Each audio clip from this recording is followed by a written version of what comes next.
What if the disease was never really the problem? What if it was just a messenger and the real question was never what disease do you have, but why did it choose you?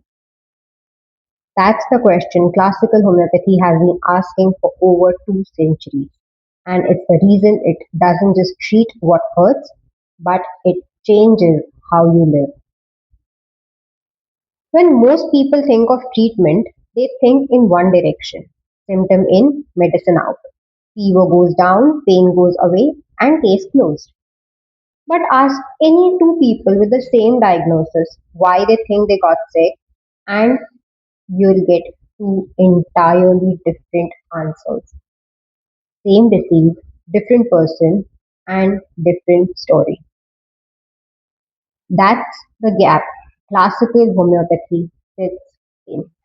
It doesn't ask what disease is this, it asks what disease is this in this person. Here's something most people never stop to question. We have been taught to equate health with the absence of disease. No pain, no diagnosis, no reports flagged must mean you are healthy. But even the World Health Organization doesn't define it that way. Their own constitution describes health as complete physical, mental, and social well being, going out of its way to clarify that this is not simply the absence of disease or infirmity. Classical homeopathy has stood on this same understanding for over centuries, extending it further to include the emotional and spiritual aspect as well. Because a person can be free of any diagnosis on paper and still not be well. Let me give you an example. Imagine someone living a highly stressed life, highly anxious life. Every report comes back normal. Blood work normal, scans normal. On paper, there is nothing wrong. But the smallest thing sets them off. A delayed reply, a minor delay, an unexpected change of plan, and the anxiety spikes disproportionate to what actually happened. Would you call this person healthy? By the report, yes. By the WHO's own definition, complete physical, mental, and social well being, clearly not. Something is unwell here. It isn't just visible on a scan. This is precisely the gap conventional reports don't capture, and precisely the gap classical homeopathy is built to look at. And here's the thing: this isn't a new idea, it's an ancient one. Long before the WHO put this in writing, Ayurveda spoke of the Panchakosh, which are the 5 layers or 5 sheets that make up a human being. The Annamaya Kosh, the physical body; the Pranamaya Kosh, the layer of energy and breath; Manomaya Kosh, the mind; and then the Vigyanmaya Kosh, which is the layer of wisdom and discernment; and finally is the layer of Anandamaya Kosh, the innermost layer of bliss and spiritual connection. Different language, different era, but the same fundamental truth. A person is layered, and true health has always meant dressing all of those layers, not just the outermost one. If you want to go deeper into the Panchakosh theory itself, I have linked another video in the description where we explore it in more detail. Do check that out. Classical homeopathy simply carries this same ancient wisdom forward: physical, mental, emotional, social, and spiritual into a modern system of individualized treatment. And this understanding hasn't stayed only in ancient texts either. Modern medicine has arrived at it too from a different direction. Dr. Brian Weiss, a Western trained psychiatrist, writes about this in his book Through Time into Healing, how deep therapeutic work in this case through hypnosis was able to shift a person's quality of life in ways conventional treatment alone hadn't.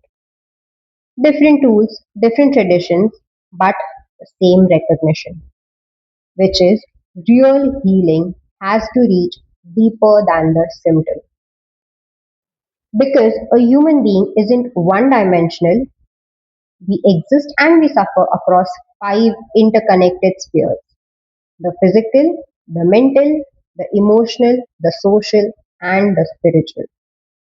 Disease rarely stays in just one, and healing that only touches one sphere rarely lasts.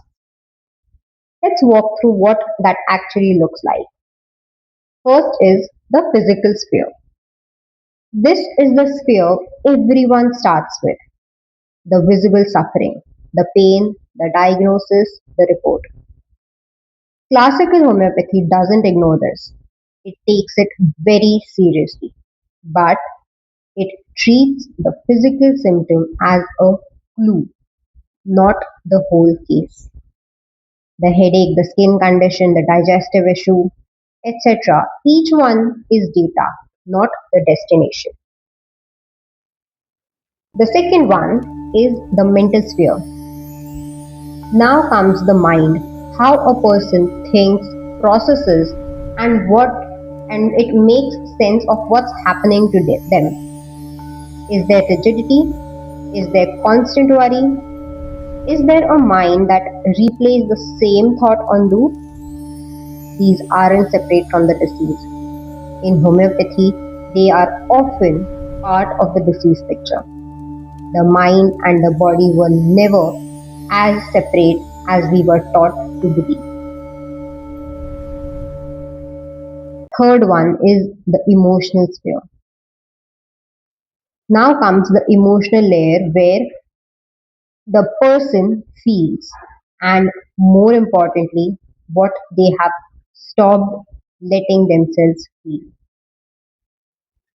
Grief that was never fully grieved, anger that had nowhere to go, fear that got tucked away and forgotten, but the body remembered all of it.